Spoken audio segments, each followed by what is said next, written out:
The Chronicles of Narnia by C.S. Lewis. Book 1. The Lion, the Witch, and the Wardrobe. Chapter 2. What Lucy Found There. "Good evening," said Lucy, but the fawn was so busy picking up its parcels that at first it did not reply. When it had finished, it made her a little bow. Good evening, said the fawn. Excuse me, I don't want to be inquisitive, but should I be right in thinking that you are a daughter of Eve?" My name's Lucy," she said, not quite understanding him. "But you are, forgive me, you are what they call a girl?" said the fawn. "Of course I'm a girl," said Lucy. "You are in fact human?" "Of course I'm human," said Lucy, still a little puzzled. To be sure, said the fawn. "How stupid of me. But I've never seen a son of Adam or a daughter of Eve before. I am delighted, that is to say—" And then it stopped, as if it had been going to say something it had not intended, but had remembered in time. Delighted, it went on. "Allow me to introduce myself. My name is Tumnus." "I'm very pleased to meet you, Mr. Tumnus," said Lucy. "Then may I ask, oh Lucy, daughter of Eve," said Mr. Tumnus, "how you came into Narnia?" "Narnia? What's that?" said Lucy. "This is the land of Narnia," said the fawn, "where we are now. All that lies between the lamp-post and the great castle of Cair Paravel on the eastern sea. And you have come from the wild woods of the west?"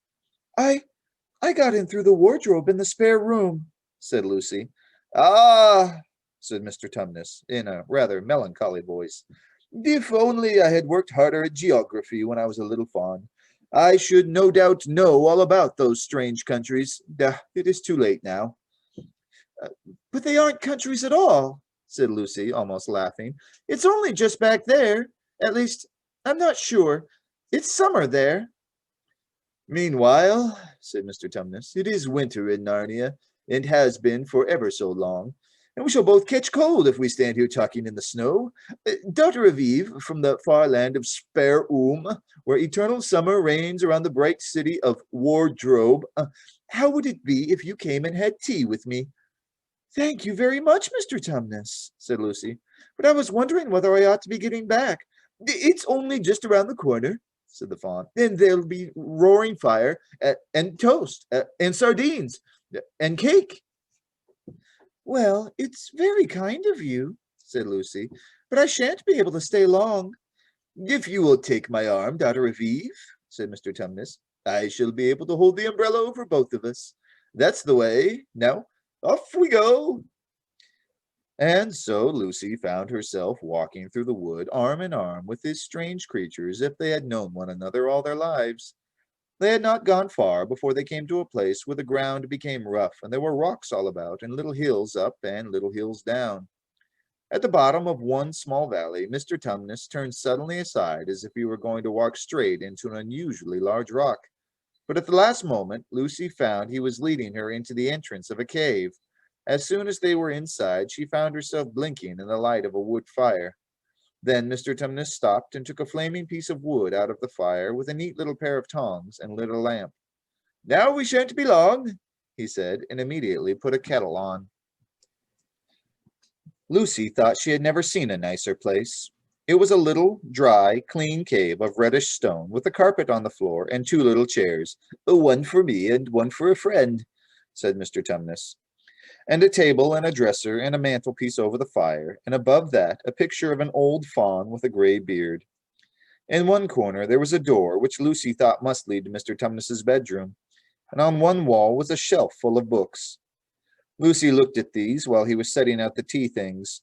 They had titles like The Life and Letters of Selenius, or Nymphs and Their Ways, or Men, Monks, and Gamekeepers, a Study in Popular Legend, or Is Man a Myth?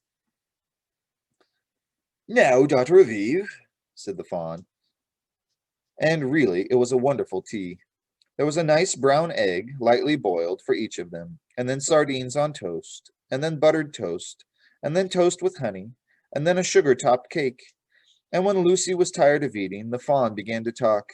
He had wonderful tales to tell of life in the forest. He told about the midnight dances and how the nymphs who lived in the wells and the dryads who lived in the trees came out to dance with the fauns, about long hunting parties after the milk-white stag who could give you wishes if you caught him, about feasting and treasure-seeking with the wild red dwarves in deep mines and caverns far beneath the forest floor, and then about summer when the woods were green and old Silenius on his fat donkey would come to visit them, and sometimes Bacchus himself, and then the streams would run with wine instead of water, and the whole forest would give itself up to jollification for weeks on end. Not that it isn't always winter now, he added gloomily. Then, to cheer himself up, he took out from its case on the dresser a strange little flute that looked as if it were made of straw, and began to play. And the tune he played made Lucy want to cry and laugh and dance and go to sleep all at the same time. It must have been hours later when she shook herself and said, "Oh, Mr. Tumnus, I'm so sorry to stop you, and I do love that tune, but really I must go home. I only meant to stay for a few minutes." "It's no good now, you know," said the fawn, laying down its flute and shaking its head at her very sorrowfully. "No good?" said Lucy, jumping up and feeling rather frightened. "What do you mean? I've got to go home at once. The others will be wondering what has happened to me." But a moment later she asked, "Mr. Tumnus, whatever is the matter?" For the fawn's brown eyes had filled with tears, and then the tears began trickling down its cheeks, and soon they were running off the end of its nose, and at last it covered its face with its hands and began to howl. "Mr. Tumnus, Mr. Tumnus," said Lucy in great distress. Don't! Oh, what is the matter? Aren't you well? Oh, dear Mr. Tumnus, do tell me what is wrong." But the fawn continued sobbing as if its heart would break, and even when Lucy went over and put her arms round him and lent him her handkerchief, he did not stop. He merely took the handkerchief and kept on using it, wringing it out with both hands whenever it got too wet to be any more use, so that presently Lucy was standing in a damp patch. "Mr. Tumnus!" Lucy bawled in his ear, shaking him. "Do stop! Stop it at once! You ought to be ashamed of yourself, a great big fawn like you! What on earth are you crying about?" Oh, sobbed Mr. Tumnus. "I am crying because I am such a bad fawn." "I don't think you're a bad fawn at all," said Lucy. "I think you are a very good fawn. You are the nicest fawn I've ever met." Oh, you wouldn't say that if you knew," replied Mr. Tumnus between sobs. "No, I'm a bad fawn. I don't suppose there ever was a fawn worse since the beginning of the world." "But what have you done?" asked Lucy. "My old father now," said Mr. Tumnus. "That's his picture over the mantelpiece. He would never have done a thing like this." "A thing like what?" said Lucy. "Like what I've done," said the fawn. "Taken service under the White Witch. That's what I am. I'm in the pay of the White Witch." "The White Witch? Who is she?" "Why, it is she who has got all Narnia under her thumb. It is she who makes it always winter and never Christmas. Think of that." "How awful," said Lucy. "But what does she pay you for?" "That's the worst of it," said Mr. Tumnus with a deep groan. "I'm a kidnapper for her. That's what I am. Look at me, daughter of Eve. Would you believe that I'm the sort of fawn to meet a poor innocent child in the wood, one that had never done me any harm, and pretend to be friendly with it, and invite it home to my cave, all for the sake of lulling it asleep and then handing it over to the White Witch?" "No," said Lucy. "I'm sure you wouldn't do anything of the sort." "But I have," said the fawn. "Well," said Lucy, rather slowly, for she wanted to be truthful and yet not be too hard on him. "Well, that was pretty bad, but you're so sorry for it that I'm sure you will never do it again." "Daughter of Eve, don't you understand?" said the fawn. "It isn't something I have done. I am doing it now, this very moment." "What do you mean?" cried Lucy, turning very white. "You are the child," said Tumnus. "I had orders from the White Witch that if ever I saw a son of Adam or a daughter of Eve in the wood, I was to catch them and hand them over to her, and you are the first I have ever met. and I've pretended to be your friend and asked you to tea. And all the time I've been meaning to wait till you were asleep and then go and tell her." "Oh, but you won't, Mr. Tumnus," said Lucy. "You won't, will you? Indeed, you really mustn't." "And if I don't," he said, beginning to cry again, "she's sure to find out, and she'll have my tail cut off, and my horns sawed off, and my beard plucked out, and she'll wave her wand over my beautiful cloven hooves and turn them into horrid solid hooves like a wretched horse's. And if she is extra and especially angry, she'll turn me into stone, and I shall be only a statue of a fawn in her horrible house until the 4 thrones at Cair Paravel are filled.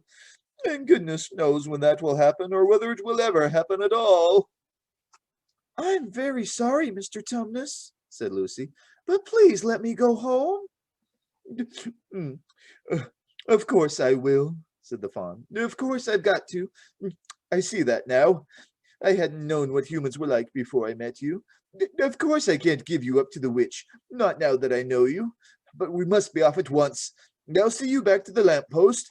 I suppose you can find your own way from there back to a spare room and a wardrobe." "I'm sure I can," said Lucy.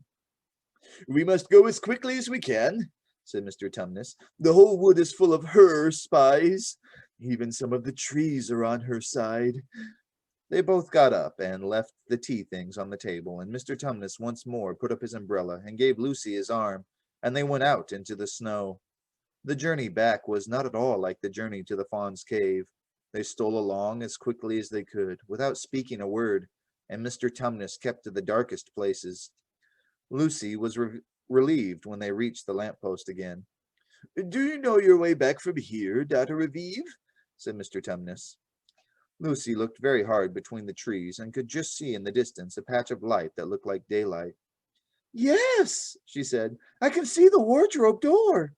"Then be off home as quick as you can," said the fawn. "And can can you ever forgive me for what I meant to do?" "Why, of course I can," said Lucy, shaking him heartily by the hand. "And I do hope you won't get into dreadful trouble on my account." "Farewell, daughter of Eve," said he. "Perhaps I may keep the handkerchief?" "Rather," said Lucy, and then ran towards the far-off patch of daylight as quickly as her legs would carry her. And presently, instead of rough branches brushing past her, she felt coats, and instead of crunching snow under her feet, she felt wooden boards.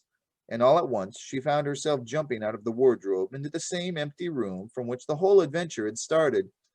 She shut the wardrobe door tightly behind her and looked around, panting for breath. It was still raining, and she could hear the voices of the others in the passage. "I'm here!" she shouted. "I'm here! I've come back! I'm all right!"